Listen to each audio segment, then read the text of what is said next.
Ten Hag has gone ahead to confirm his admiration for Frenkie De Jong, and obviously the title race is open, and the two people that are going to be so much instrumental in today's game down in Barcelona, Casemiro and Rafael Varane, we are going to discuss a lot about that. Welcome to United Matters channel. How are you guys, and where you're watching us from? I go by the names of Rock and David. Smash the like button, comment and share. If at all you're watching us for the very first time, lower right bottom corner, that's the place to be, and continue to subscribe. Now, Erik ten Hag is one of those managers that is really a diehard of Frenkie De Jong. And he has gone ahead to confirm his admiration of Frenkie De Jong publicly. The manager of Barcelona, Xavi, has also reacted to the Frenkie De Jong situation and admiration of Erik ten Hag to coming to Manchester United. And obviously, Ten Hag is really one of those that was pushing for the board to sign Frenkie De Jong, but it looked like Frenkie De Jong never wanted to leave close to 17 million euros that he demanded Barcelona before he really left in for United. Because, let no one lie to you, a team cannot spend 4 or 5 months chasing for a player who has not given the manager green light. There is no way a team goes ahead to agree a fee with a club where that player plays from when they've not agreed personal terms with the player. Everything was done. Frenkie De Jong was ready to come to Manchester United under one condition: if Barcelona paid his deferred wages of 17 million euros. And this is where it gets us back to where we are supposed to be. And when you see these Qataris coming in through, you get a second thought of how you think United should be run. I believe if at all you're having the Qataris, all rich owners, they go in and pay that amount of money and say, all right, Barcelona, you want 85 million euros.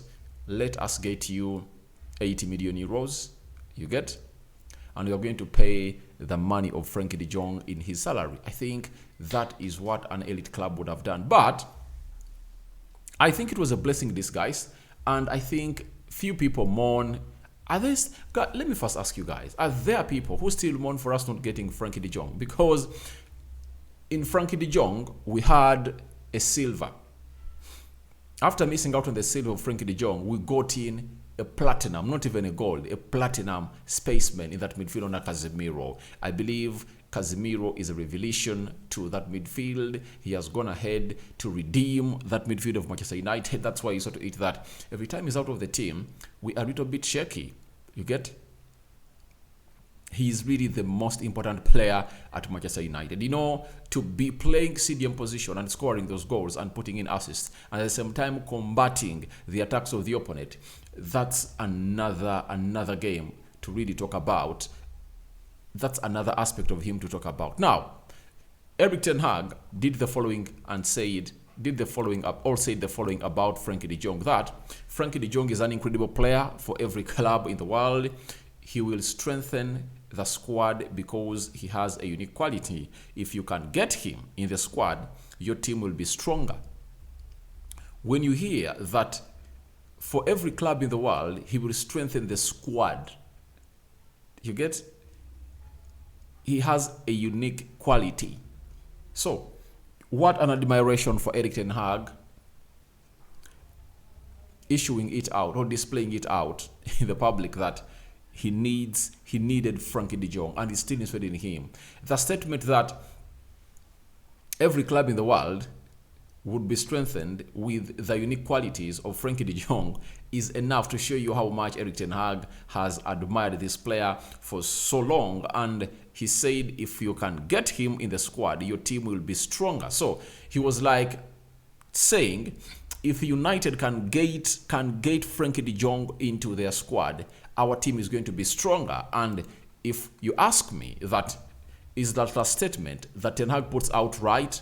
I tell you, he's 100% right. Because if you're having the following midfielders: Casemiro, Frenkie De Jong, Eriksen, and Sabitzer, plus Donny van de Beek, 5 central midfielders, that will be one of the best midfield cast in the world of football.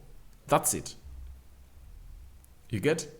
And some people look at it as a unicorn, that you can be so much desiring to have that midfield, but it's hard to get. It's not hard to get because out of those 5 players I've mentioned, we already have 4. All 4. I think there are 4, and we are left with only 1. We are having Sabitzer, Casemiro, Eriksen, Bruno Fernandes, and Donny van de Beek. The only player left is Frenkie De Jong, and I believe where we are going at a time X, Ten Hag will have De Jong at Manchester United, and he has sent it out to Frenkie De Jong, Barcelona, and the board of Manchester United that if I can get in Frenkie De Jong in my Manchester United team, my team will be stronger than how it is, because Frenkie De Jong plays in several positions. He can play as a CDM. That means we are not having Casemiro. Frenkie De Jong can play as a CDM.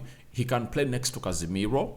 If not, you can even play him ahead of Casemiro and Sabitzer, or Casemiro and Eriksen. That is Frenkie De Jong for you. And then you can switch Bruno to the right wing. And if at all I think we can get in Frenkie De Jong in the summer, because nothing is possible in the game of football. However much one will say, that is a hypothetical Rokani. He's not going to come. Never say no to a football transfer. Anything can happen. I can take you back to the January transfer window. Modric showed his interest to join Arsenal. Arsenal made a bid of 95 million euros. Chelsea came into 100 million euros. They took the player. That's it. You get? Those are the rules of the game. Those are the rules of the transfers.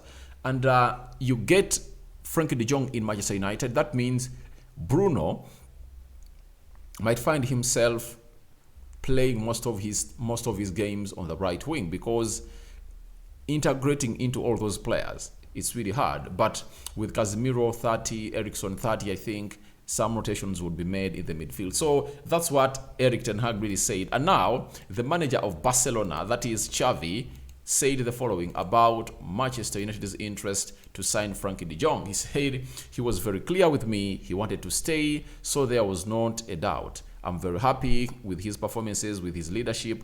He's having a good time on the pitch, which is the most important thing. I know all this is a lie. This is a lie. You know, I would like one day to get the realistic story that was behind the Frenkie De Jong deal, because Fabrizio Romano told us that the player doesn't want to go. You get? Barcelona wanted to sell. The player never wanted to go. Then, sources coming in from Manchester United revealed to us that privately, Frenkie De Jong indicated or said to the fans, sent a private message or had a private chat with Erik ten Hag, confirming to him his interest to come in and join Manchester United. That's what they've really told us. Now, when he texts about that, Frenkie De Jong told him he wanted to stay. I'm left in dilemma. I'm asking myself, who is fooling who? Because no team can pause all its transfers and go in for a player who doesn't want to come to their side. Do you think what I'm thinking? At a larger extent, I don't believe in what Xavi is saying, that Frenkie De Jong never wanted to come. He wanted to stay. That's a lie. Those are lies being traded. You get? Erik ten Hag might have chatted with Frenkie De Jong and gave him green light that I want to come to Manchester United, I want to play for you, but you have to agree a deal with Barcelona, and Barcelona was willing to sell.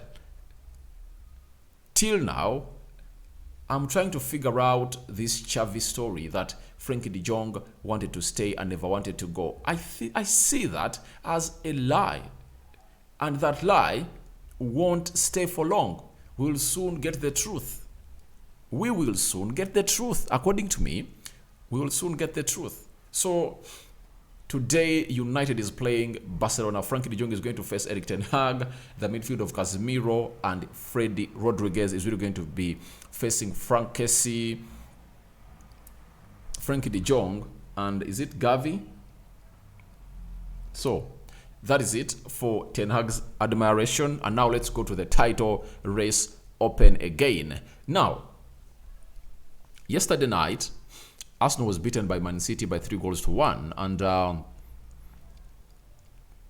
it gave me an understanding that missing our players in that game really costed us. I believe if at all you had Casemiro and Anton Martial, we would have gone ahead to win that game of football. But the moment we lost Casemiro and Martial was out, I knew that we are not going to survive, because the concentration levels had to drop off at a certain point, because that midfield wouldn't have been controlled very, very well. And Anton Martial giving us a different shape while attacking when he's leading the line is another one that you have to go ahead and really hint about and talk about, because he's irreplaceable at Manchester United right now, because getting in a striker like him is going to cost us close to £100 million plus. It shows you how important he is, but he has not made himself available by not keeping himself fit. So yesterday, Arsenal beaten by City 3-1. City bring a different approach altogether. I've never seen City doing time wasting. I've never seen Pep Guardiola trying to play pragmatically,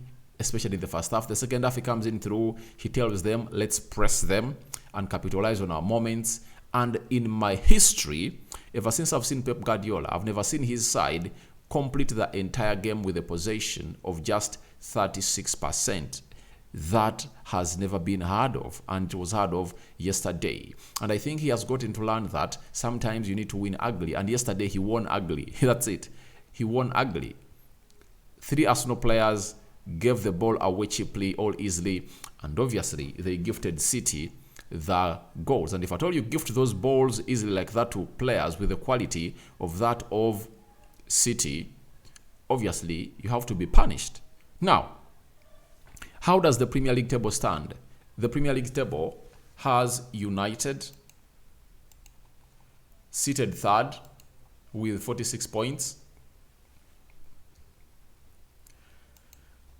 Man City is having 51 points. Arsenal is having 51 points. Man City is topping the league table because they're having a better goal difference than Arsenal. And let me flash it onto your screen and you see it very well. That's how the Premier League table is really standing. Look at City, 51 points. 51 points for Arsenal, 46 points. Now, when you look at City, who are topping the table, they have played the same number of games with Manchester United, that is 23, and they are 5 points ahead of United. Now, the title race is open.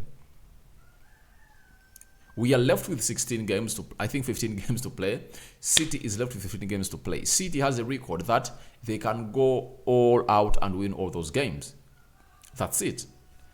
United, you are undoubtful whether we can stretch and win all those games. Arsenal, you are doubtful that they can win all those games. But even for City, however much we are talking that we are basing on their previous form that they've been holding for the previous 3-4 years. But this season, they've shown us that away from home, they've lost very many games away from home, and their away form is not all that good. So, how is it going to be for City? I think it's not a guarantee that City has taken the trophy. The next 5 games are really going to draw shape on where these teams are really going to be in. According to me, shape is going to be drawn, and we're going to be getting who is really going to be into that title race. We look at Manchester United, our next 5 games in the Premier League, we are having the following teams. We are having Leicester City at Old Trafford. We are playing it on Sunday. Then we'll be playing Liverpool on the 5th of March away at Anfield. Southampton at home 11th March. Brighton away and Newcastle away. So those are our next 5 fixtures in the Premier League. So those 5 fixtures are going to be instrumental according to this title race. But I'm having a feeling that maybe we are going to go on a run of some good games unbeaten, because Ten Hag referred to us yesterday that most of the players of United, Martial, Anthony and Scott McTominay, are doing individual trading, meaning that some might return on the game of Leicester City, others will be available when you're playing Barcelona at Old Trafford, and the others will be available in the finale you're going to play against Newcastle, meaning that after that finale of Newcastle, we might find ourselves missing only Donny van de Beek and Eriksson. And I believe with Sabitzer here, you are not going to miss Eriksson a lot. So, with that double pivot of Sabitzer and Casemiro, I believe we are going to be a much different team altogether. That's why if you're going at Anfield, I believe we are going to give them a show. According to me, we are giving them a show with Sabitzer and Casemiro.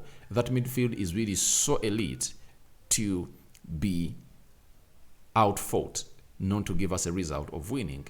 With a form of Rashford, Bruno Fernandes, Garnacho, Anthony coming back, Anthony Martial. If at all we can keep these players fit for the remaining months of the season, I believe we can give ourselves a chance to win this trophy, because you don't know what City is going to be like, because they've been blowing hot and cold. Sometimes they win, sometimes they don't. Their consistency is really lacking this season, and you cannot rely on them also. But this is what they know best. This is what they do best. They've done it for so long, because they've done this against Liverpool in the previous 4-5 seasons. And they've won the trophy on the deadline, I think, twice or thrice, as Liverpool gave them a push. So, I believe that the title race is open, but we have to win our games. If we win our games, then we'll find City and Arsenal in a better position for us to do something to them. I believe Arsenal has to play Chelsea, Liverpool, Newcastle. Those teams, they are really hard. Then Man City has to play away at Brighton. They have to host Liverpool. I think they're having a Chelsea game. They're having a Newcastle. Those games. So we shouldn't be dropping points. If I don't want to put ourselves in a title race, we should go ahead and really win the next 5 games. If we win them all, then we would have given ourselves a chance to be with City, because those next 5 games are really going to be so much important. Either Arsenal or City, one of those is going to drop points, and whoever drops points and we win, that means we'll capitalize onto that win. Not so. So I believe the title race is open, but it depends on how we are going to win these games of football, because these games are coming in thick and fast, and sometimes you feel like your important players can really miss out at certain games, because the injuries that really hit us of Scott McTominay, Anthony Martial, and Anthony did us bad, because I believe in the game of Arsenal, even if you're missing Casemiro and you're having Anthony Martial leading the line, our attacking shape changes very much. You get? If you're having Anthony Martial in the game of Crystal Palace, I believe we beat Crystal Palace. We don't draw with Leeds. You get? So we've dropped very many points because of these injuries, and I believe this time around, let's see that these players make themselves available. And thus, let's talk about the game of Barcelona and Manchester United. Obviously, United is going to play Barcelona today, but there are 2 players that are really instrumental. Rafael Varane is playing his 50th game for Manchester United, and I think would love to win it. Casemiro is another one who is really so much important for the club of Manchester United. And these 2, why I've come out and really hinted about them is simple. They've played Barcelona in the El Clasico for very many times. They've lost games there at the Camp Nou Stadium, and they've also gone ahead to win games there, meaning that their mentality is really important. And I believe that Ten Hag is really relying so much onto that. That's why he never even played Rafael Varane in the game of Leeds, because he knew that he had a defender that could get the job done. And Casemiro, to me, is one of those most important pillars into the game of football against Barcelona. And I think he will win the midfield battle over Frenkie De Jong because of his experience. However much Frenkie De Jong is good, Casey, and maybe Gavi, but I believe Casemiro is just way past that. Now, Luke Shaw's gone ahead and confirmed to us why is Casemiro so much important in the game that we're going to play against Barcelona. He said Casemiro loves to win the ball back and tackle. We joke that he likes to give the ball away so he can win it back. I'm very happy to have him back tomorrow or today night, because he's been a big miss for us.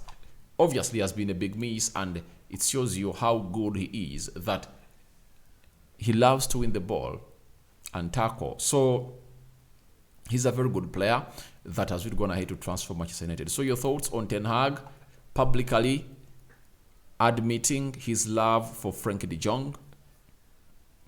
The title race, what do you think about it? Is it still open? Do you think we can go and give it a push and see ourselves win it? Or it's a unicorn? You get? All right. The game between United and Barcelona. Do you think we'll capitulate to Barcelona, capitulate or not? Rokan David is my name. I sign out for now. See you later. May the Almighty God bless you abundantly. I'm out for now.